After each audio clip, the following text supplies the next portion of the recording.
All right, well, it is the holiday season, and a favorite decoration for many is the Christmas tree. And if you are using a real Christmas tree in your home, it is important to make sure it is watered. Joining us now to talk about fire safety, we have Brandon Hausbeck from the Saginaw Fire Department and Derron Suchdolski, the Fire Marshal. Thank you both for being here. Thanks for having us. All right, so I know there was an exercise earlier this week that we'll be able to show people with our video, but just start us off with why it's important for a real tree especially to be watered.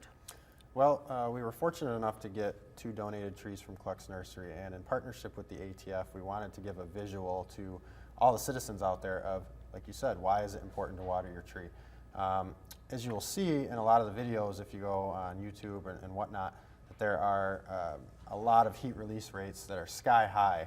As you see there on the screen, we have the tree without water on the right and the tree with water on the left. And not only the rate of the fire spread, but also the temperatures we had. We had 1,200 degrees Fahrenheit at ceiling level when we had the tree without water. That's compared to about 600 degrees with the tree that was watered. And I imagine that's happening pretty quick. Yeah, under a minute, that tree was fully engulfed. And it's important for people to know that if something happens like this, you only have under 2 minutes to get out of your house. So be aware of your gifts that you have underneath the tree, extension cords, things like that. Keep the tree away from a heat source.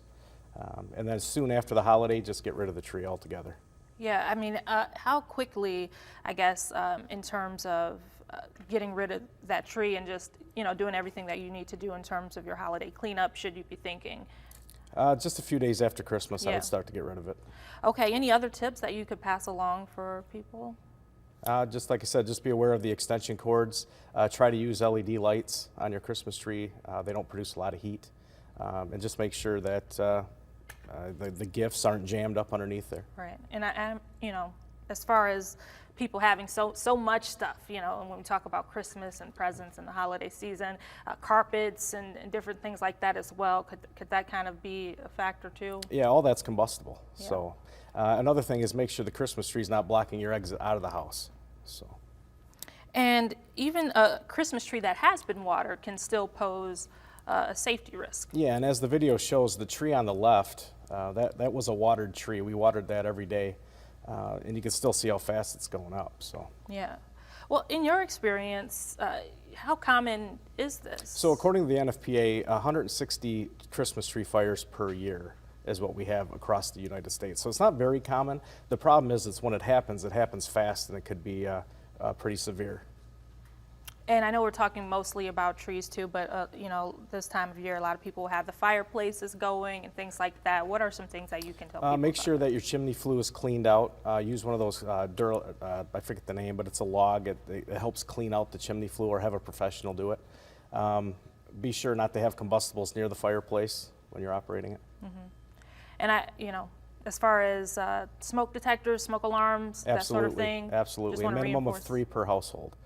The more the better, but a minimum per 3 per house. Okay. The key here is that we really, the holiday season is supposed to be enjoyable, and we don't want to see tragedy. And unfortunately, every year it happens. We see it in the news where a family loses their home, or heaven forbid somebody dies, and that's what we're trying to prevent. Okay, yeah, absolutely. Well, thank you both so much for being here, and thank you for this advice, which could be life-saving advice, really, for our families out there. Thank you. Thanks for having us. All right. And of course, if you have any ideas on what you would like to see on our show, you can send them to us at WNEM-4PM News at WNEM.com. Just use the subject 4 PM News Spotlight.